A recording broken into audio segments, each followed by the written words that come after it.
What's up, everyone? Welcome back to another episode of Mr. Clarke After Dark. Today I'm doing another Think Aloud or Clarke Notes. I'm kind of toying with the title of this for now. Also thinking about rebranding the podcast a little bit. If you have any ideas for some potential podcast titles or a way to change it, I'd be all ears.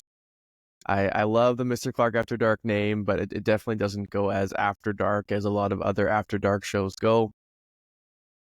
Any kind of idea? I thought about like learning out loud with Lucas. I don't know. My first name makes me sound like I'm 11. So we'll see how the name change goes.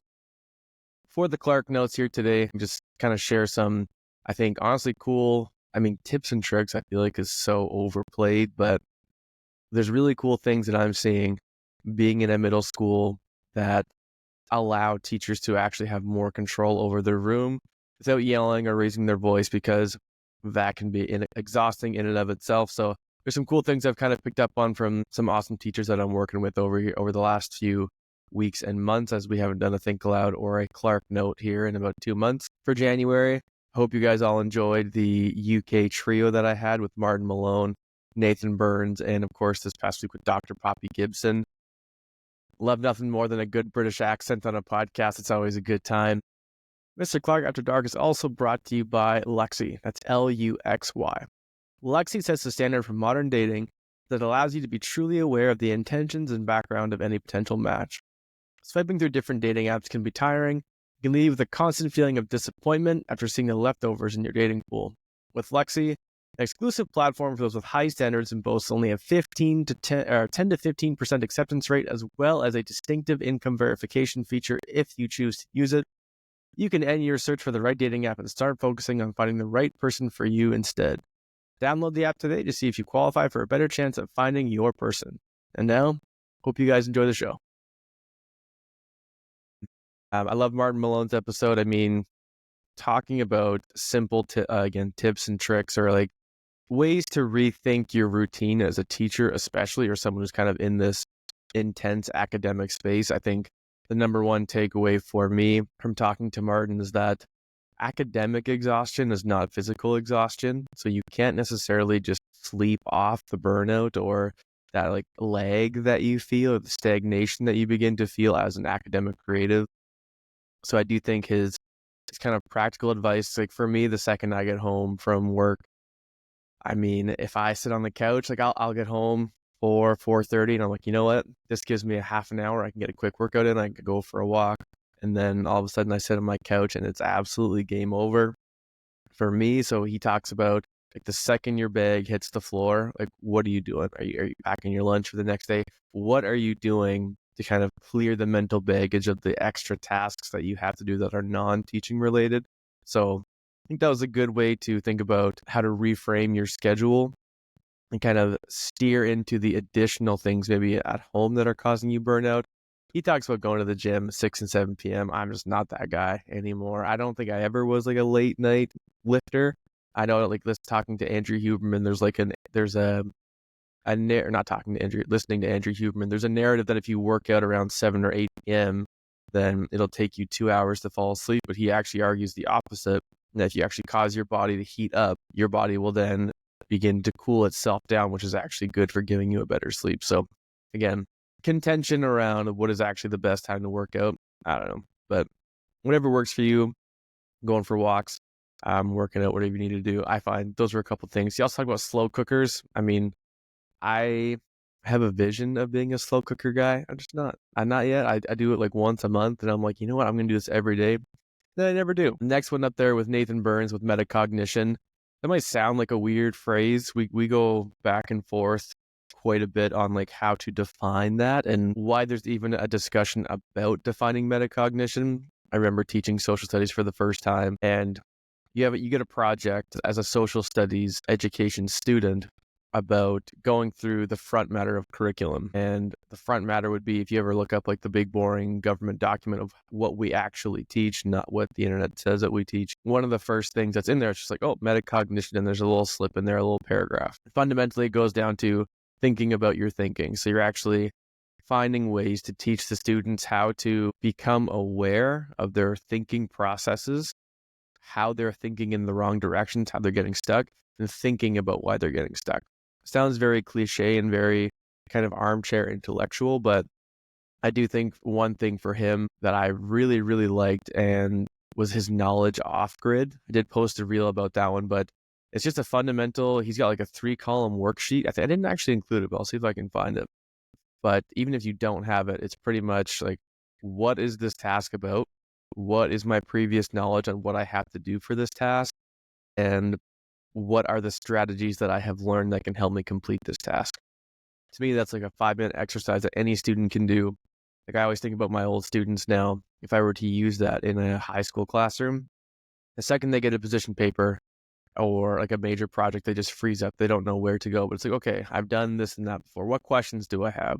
What do I actually go to Mr. Clarke with? Rather than saying, oh, you know what, Mr. Clarke, I don't know where to start. Well, it's like, what thinking have you done so far? And how has that actually led you to solutions in the past or not? And we kind of go from there. So that's an interesting conversation. He's like a whole specialist on metacognition specifically, which I didn't even know you could specialize in. So that's where I thought was kind of interesting about his niche position there. Last one with Dr. Poppy Gibbs, and she's just honestly a rock star on social media. Always posting like super, I find like teachers in general, we always, maybe weird teachers like myself, we go to like thinking about this like weird spiritual element, like, oh, where is the knowledge in this moment, and like all these weird things. I'm always like kind of Rick Rubin-esque in my creative energy and trying to think about where to find the flow in life. Sounds cheesy. It is. I like to make it cheesy. But yeah, we had a great conversation. I think for her, especially lecturing about social media use with 8 to 11-year-olds,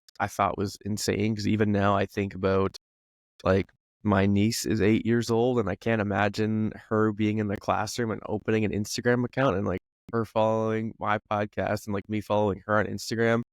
Just not something I think about. A few teachers and I have talked about Roblox. It's kind of become the new thing, and kids don't know who they're chatting with on those platforms or programs either. So I think there's a genuine argument to be made for should creating an Instagram account and like an X account or a Meta, whatever account in grade 3 be part of the curriculum that you all make it together.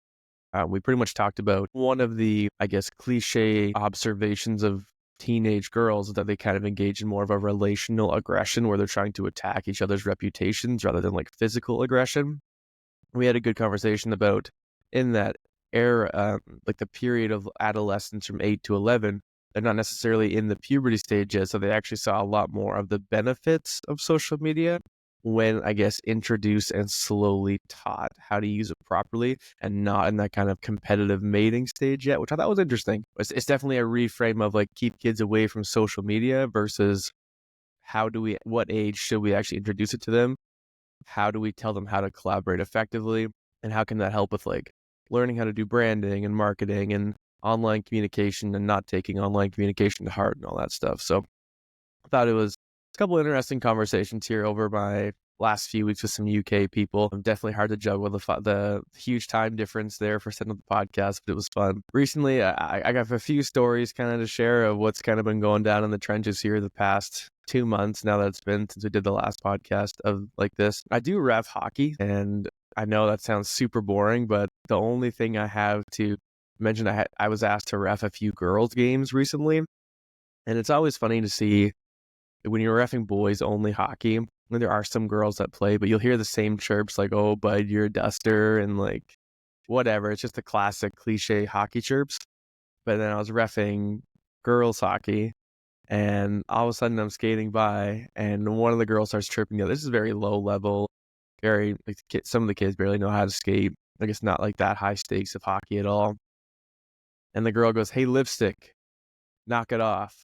And so I was like, this is an absolutely the most insane chirp to just say, "Hey, lipstick," from across the ice into my mind. I'm like, is that a penalty? Like, should that be allowed? But yeah, "Hey, lipstick" is definitely one of the newest female hockey chirps. And I'm actually kind of pumped to learn or to ref a bit more women's hockey just to see what else potentially I could be exposed to. That definitely would not have heard that in my leagues growing up. I mean, you heard a lot worse things before things got a bit more politically correct in the hockey world. But also just this past week, there's a student in my school. She's absolutely hilarious.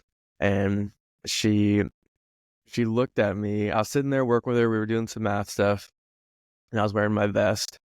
And she just looks at me like so well-meaning. She's like, "Oh, like is that your wife's puffer coat?" And I was like, "No, this is mine. Like this is the one that I wear." I also heard someone refer to it as a life jacket, so I don't like that the puffer coat era is phasing out. I still think that puffer coats and Blundstones look cool, so I'll just continue to be outdated in my looks as I keep going here. Another student, I was covering a class, and it's a scary thought to wonder what's going on in the minds of middle school boys throughout the day. But I was like, caught my eye because I saw one. He was just kind of looking into the distance. He was sitting in the back corner. He was just looking.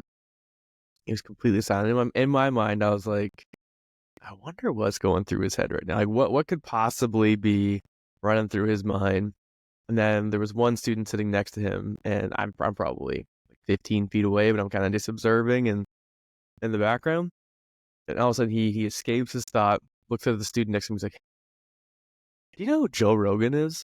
What would he have possibly been thinking about for so long, so in depth, to just be like, "Do you know who Joe Rogan?" Like, I wonder where that conversation goes after that. I didn't really hear much else about the conversation after that, but just like you wonder what they're thinking deeply about, and I guess they're thinking deeply about Joe Rogan. So I guess for better or worse, that's the case with some of our grade 7 and 8 boys here.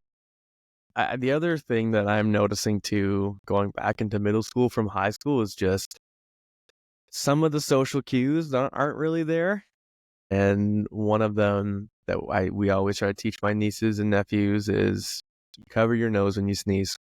I think that's a pretty clear one. I think if you're sneezing, I always like to just add a little dab to it just to make my students fired up.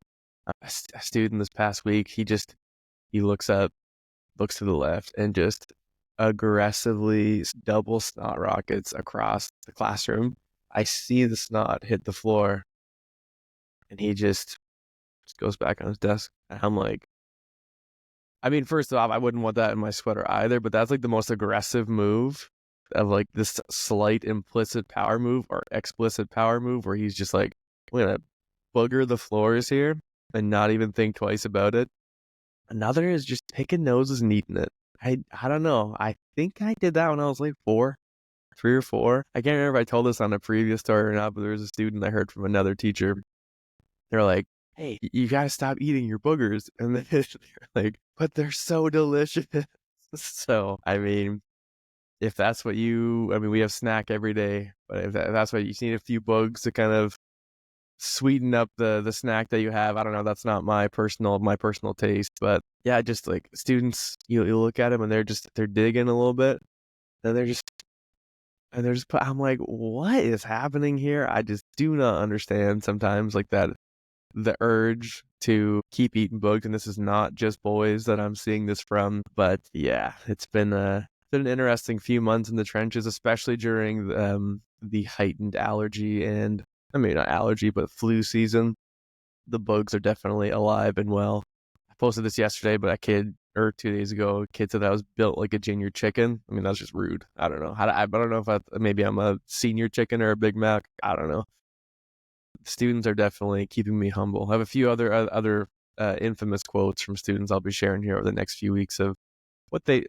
I don't even know why it happens. I've noticed a lot of other teacher content creators or other people on Instagram, they'll post like crazy things that students say to them, and it truly does happen unprompted. Like I'm not like I need to post a reel later, so like I'm gonna ask the students what they think I look like. I always ask students like how old they think I am, because it's always just a fun game. Some say 25, some say 38. It's fine. I am somewhere in the middle, but yeah, I don't understand how they'll just look at you and you're like, oh, like, do you need help? Like, are you attached? And they're just like, or like, I'll make a joke like, oh, I'm just built different, whatever. And they're like, you're actually built like a junior chicken. And I'm like, wow, okay. If you don't need help, I'm just gonna keep moving on here. That's fine. But yeah, so that's kind of it for the recap on the episodes and some stories there from the past month or so. For some of the actual classroom management things and super cool activities that I've been introduced to over the past few months, first one I would say is shout out Grace Bartlett, absolute legend. She learned from a student in her education program that rather than just like doing attendance and just calling out names and kind of just using that to like get through it, she actually asked all the students like, oh, Lucas, like, oh, I'm here. And then the question will be, do you prefer winter or summer? How many siblings do you have? And it's just, makes attendance take about 10 minutes. But again, I think you're kind of doing because I'm noticing a lot of schools do a bit of a slow start now. They'll do, like, you don't just come into block one and you start that minute the second your day starts. There's usually like a half an hour window. We have open gym at my school.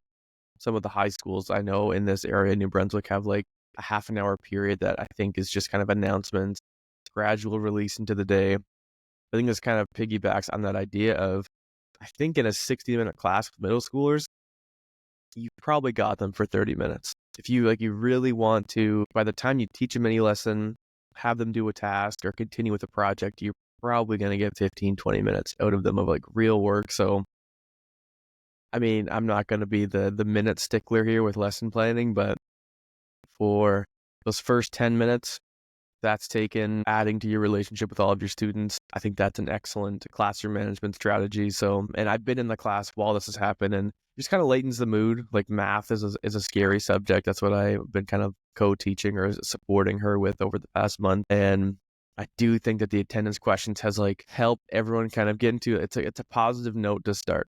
So everyone's talking about, oh, like maybe not your siblings. I mean, I would have some positive things to say about mine. Another one I heard was puck lights for bathroom routines. So especially in middle school, when you've only got them for those 30 minutes, what starts to happen is you've got your 9 names on the board of kids that are in line to go to the bathroom next. Brandon Jenkins, who I did a podcast with yesterday, that's coming out later in the month, he just has 2 puck lights on his entryway table when you come into his room.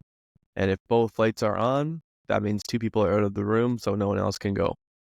And you're kind of giving some of that autonomy to your students and allowing them to, if they see the lights are on, they won't ask. So you're kind of minimizing, you're probably in the 1,500 questions that teachers answer a day, can I go to the washroom, probably happens 6 or 7 times a period.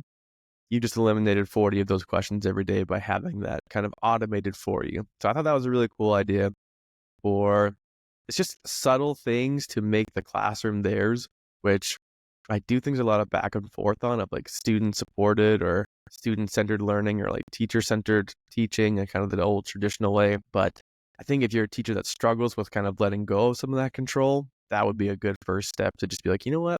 I'm going to let bathrooms try to become their responsibility and see if they can keep it. Another thing that I've recently started to gain more of an interest in, that I'm going to continue learning about and researching and posting and talking about on here, is finding ways to get students out of their desks for activities. So there's a couple of versions of, there's always like gallery walks, which are students kind of have like their big sheet and they're doing something in like a group of 3 and they answer a question or a project or like an open-ended question for social studies potentially.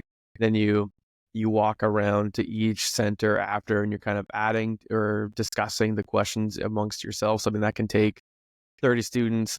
You've got groups of 5. I mean, you've got 6 groups. You're doing 5 minutes at each station. That's going to take you a full hour just doing that. So that's a way to get students out. I tried it with middle school because my school actually does a kind of long-term unit plan. My school has been like recently engaging in a long-term unit planning strategy with our district coach for our ELA team. And part of that process has been focusing on a theme. So our theme has been survival and resiliency for a 6-week span, and having each teacher plan a week of it. So I know traditionally teachers don't actually do like a full lesson plan with curriculum outcomes on each document for every day of all year. I mean, even when I planned the week for our group, even though I had a template, it takes probably, by the time you go through the thinking about it, putting it together, editing it, it'll take you probably about an hour or more per lesson plan, especially when you're planning for other people. Like, you can kind of put notes in your plan and figure out what you want to do. But when you're planning for other people to be able to read that too, you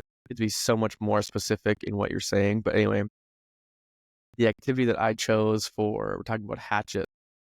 And I think this is transferable to any sort of text, is that, let's just say you've read chapters 1 through 4 of a book and you haven't gone through the next chapter yet. Let's just say, like for ours, for example, it was pages 32 to 36. Okay, so you've got 2, 3, 4, 5, 6. You got 5 pages. Okay. If you have a group of 25 students, let's just say you have five groups of 5. Their job is you put 1 page at each station in your room. Okay, so now there's 5 areas around your room where there's 1 sheet of paper from a page of the text of the next chapter. So they haven't read this yet.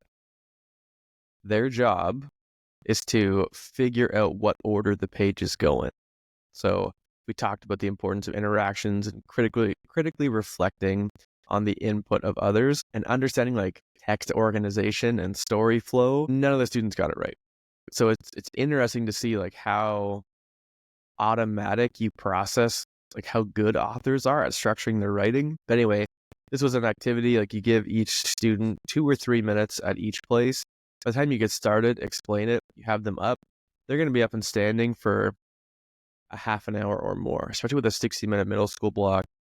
You could easily expand this and say, okay, once you go through that activity, obviously for you, you're not going to put the page numbers on there. So for example, I put like my code was like 541326, and that's the numbers I put on the pages.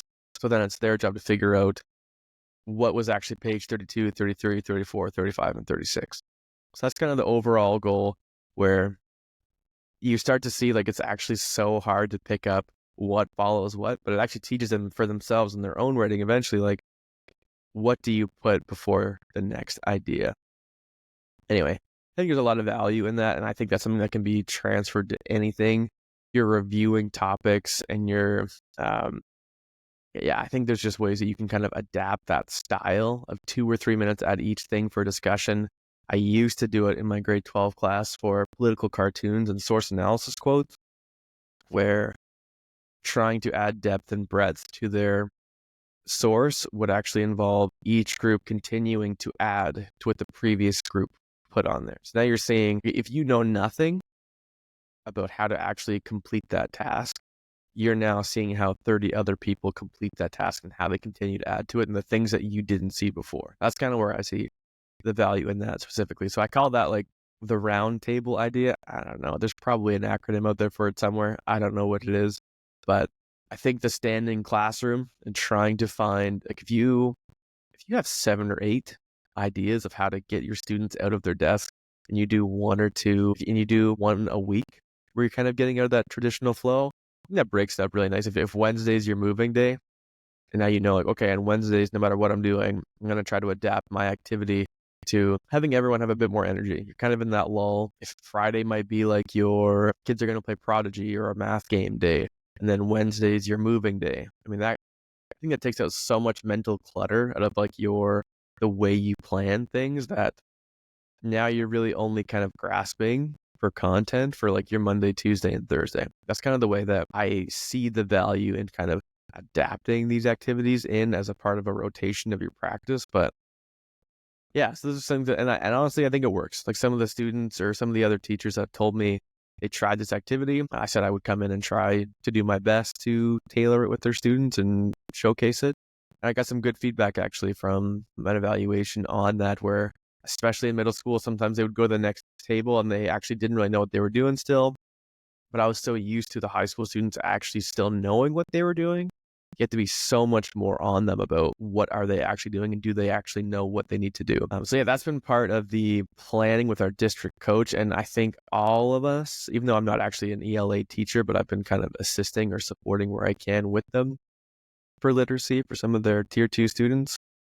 They're all kind of seeing the value in having 2 months of their year planned where they only plan a week of it and we're all planning it together. So I think that's been a really cool change for like positive collaboration, where because we're also kind of getting the chance to kind of put all of our best ideas out there, and now we all have them. So as this kind of continues to go, we're only in week 2 of 6 of it. So as we kind of continue to do that, I'll keep giving credit where credit's due from the awesome teachers I work with and the work that they're doing. I will say in creating this, I was in charge of like inferencing, which is a pretty vague concept. It's a pretty easy one to kind of nail down, but for using ChatGPT or Magic School AI, I know even some teachers would be like, Mr. Clarke's taking the lazy way out using ChatGPT. I absolutely do not think so. You can literally type into ChatGPT, I need an inferencing worksheet from chapter 4 of Hatchet, and I want it to be 5 questions long. Obviously, I'm no prompt engineer here, but the things it pumps out for you using direct quotes from the text that you can then easily verify is nothing short of miraculous. So by all means, if you're ever looking for that kind of exit slip or the formative assessment for the end of that sheet, I think ChatGPT is an absolute dream, especially now.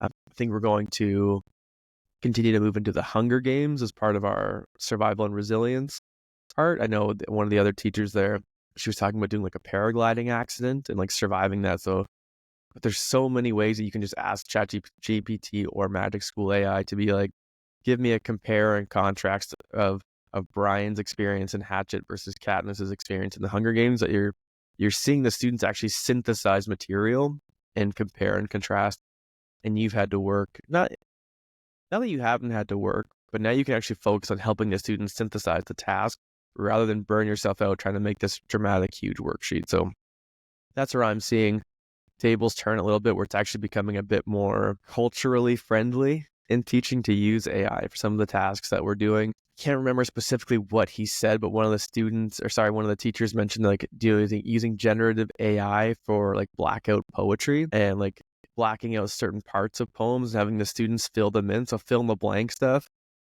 I think one of the core parts for differentiation for social studies for me was, have you given students copies of your slides with fill in the blanks that they can fill out while they're following along? And it takes so much time to actually go through it. Like, you've got a 200 slide PowerPoint, you're going through each slide, taking 3 words out. That's going to take you at least an hour of meaningful work. And obviously, you're trying to help the student. If you can literally just pop into Magic School AI and be like, hey, differentiate this for someone with fill in the blanks, and it's done like that. It doesn't make sense to me why we're still going to try and kill ourselves for the sake of some sort of like moral superiority for whatever reason. I don't know. To me, I think that's silly bananas. But for the last part here, for kind of projects or strategies, I hate the word strategy. I find it so vaguely overused because people tell you the strategy, but they don't actually tell you what to do. They're saying like, oh, like you could like use like, yeah, I guess I'm using strategy as generative AI for poetry, but they don't tell you what poems to use or specifically what outcome to address. And like, they almost kind of shy away when you ask that question. And I'm using they very generally here. That's one thing I find, like teachers are never really specific in their advice because they don't want to tell you what to do. But sometimes we just want to be told what to do so that we can kind of work with it and go. Last one here for math, I attended a great math PD, which is something I never thought I would say. And we were gifted an aquarium and zoo project for area, perimeter, and volume. It's honestly students, grade 6 and 7 was the zoo, grade 8 was the aquarium. But students are like looking at budgets, and you're using graph paper to kind of creatively design their own zoo or aquarium. And then they're using like, depending on whatever their budget is, it's like certain meters squared for $1,000. So they got a budget like how big certain parts of it are. But it's a fun way to go a little bit deeper in kind of these kind of core math concepts, that it's not just having them kind of do practice work. I think practice work is absolutely fundamental, especially for the first week. I see zero shame. If you've got a cool project to do, there's no shame in taking a week or two to like actually master those concepts and make them boring. I think you need to make them boring. So once you've made them boring for everyone, that means everyone's learned it and they're ready to move on. So I think that is a really cool math project. We haven't actually gone through it yet. We went through it in our math PL. We haven't actually executed that project yet. So maybe for our next Think Aloud, I'll have some self-feedback for how that went and how to improve it. The last thing I wanted to talk about here today is that I think I'm going to rebirth the newsletter. So I did do the Mr. Clarke Minute there last year, and writing is fun. I like it. I thoroughly enjoy writing. I think that I have my notebook here. I still write by hand, mostly everything for papers and all that stuff. But I was asked recently if I would do a talk or if I would be interested in potentially pitching a talk for a district PD session. And in my head, my imposter kind of comes over my shoulder. Obviously, I don't mind talking to an audience. It's easier, obviously, when I don't know who's watching and when. But I genuinely asked, I was like, I'm still new in my career. What do I actually have to speak with authority over? Obviously, it's easy for me to pick up what I've learned, try to present it to whoever wants to listen, and have them hopefully help their stress about their practice at least 1 or 2%. That to me is a goal, is a means to an end in and of itself. But people have told me, this is not me trying to like say that I actually have this skill, if skill is the right word, that I connect well with others, and that connection is my superpower, and that I make others feel comfortable. So it's kind of inspired me. I didn't actually agree to do a talk, or I didn't pitch a talk or anything this year, but when it comes to writing, where I'm not in my master's, I do not have children yet, I have a bit of flexibility to actually try and write a book about social anxiety. So I think that I do have an outline kind of put together of a potential book to start kind of, I guess, working through. And I've got like 35 books that I'm planning on researching over the next 6 months to put some stuff together. And so the reason I bring up the newsletter is that I think I will make the newsletter specifically social anxiety focused, and trying to unpack what that actually means, how machines, I love the idea of still having human connection, even though, I mean, I talk to strangers for fun here on the podcast. It's, I'll still have awkward times where I don't feel completely comfortable, or I don't feel like I have enough social energy to actually engage with someone in a conversation, because my job is speaking with people all day. So I think it could be an interesting path to go down and kind of actually learn what makes people good communicators and good kind of socially conscious people. So I think that'll be the focus here moving forward for even some episodes. A lot of the books that I've taken to potentially research here and include or not in my book, I would like to have a lot of those authors on for like a social anxiety series. So if that's something you're interested in, if you know a book potentially or someone to talk to, please by all means shoot me a message. And then maybe next year we'll see if I can put together an hour talk on what I learned. So yeah, thank you guys so much for listening to the Clarke Notes here today. Or I think I like that. I think Mr. Clarke Think Aloud's a little bit too vague. I think the Clarke Notes, like Spark Notes, is kind of a better path to go down. I will actually be posting another one of these next week. We did talk about the syntax project, or I didn't talk about it. It's something that we've been using in our ELA planning, but I'm going to do a whole episode on teaching writing and what I've learned about writing. And it's actually kind of going to help me kind of refresh myself of my own writing and kind of what I want to accomplish, and how to accomplish something with your writing, I think, is something that most people struggle with, and they feel like no matter what they write, they don't accomplish anything. So that'll be actually next Sunday that I post that one. And then February, I'll kind of continue with the once a month. I'll probably recap some newsletters, talk about future guests. For the next week, next 3 weeks, next 4 weeks, I have this one coming up with Curtis Hewson. He's the kind of be all end all of making meetings meaningful and purposeful. I think everyone has an idea that meetings are unnecessary, but and Curtis has like the collaborative response model, which I was first introduced to when I first started teaching in Alberta. They are active practitioners of this kind of idea of assigning roles and not making it weird when you see a meeting get off task. Because like, we all kind of like to shoot the poop with our colleagues, but when it's 4:10 p.m. and you've got a family to get home to, you're trying to find ways to wrap it up without being rude, which I think is kind of the whole purpose of our conversation. That's going to be coming out this Tuesday. The week after that, I have Kelsey Marks, who's actually I believe the CEO or one of the leaders of Educated Exit. So a lot of teachers that want to leave the profession. That's fine. I'm not going to tell you how to live your life. I haven't completely soured yet, so I'm not on my way out, I don't think, anytime soon. But she helps teachers leave the profession. She helps you learn what are the skills and assets that you accumulate as a teacher that can kind of translate into other professions, how to network effectively, why you shouldn't just get like a master's, like an MBA, just for the sake of getting extra education. And obviously it can help. But that was a really interesting conversation because, again, I've also thought, like, what else could I do potentially in the future? What other work would be available if education does start to sour on me and I potentially do not like being in it anymore? I know lots of teachers who are looking for a way out, but they don't really know how, because I think typically most teachers would have to take a pay cut initially. That can be a scary thought when you're kind of in the throes of mortgages and payments and children. So yeah, it was a really good conversation about how to effectively leave the profession if you would like to. Then the two after that is with Brandon Jenkins, who honestly just super nice guy. He's from Texas. He's a content creator for teachers and a teacher down in Texas. And we had a great conversation just yesterday.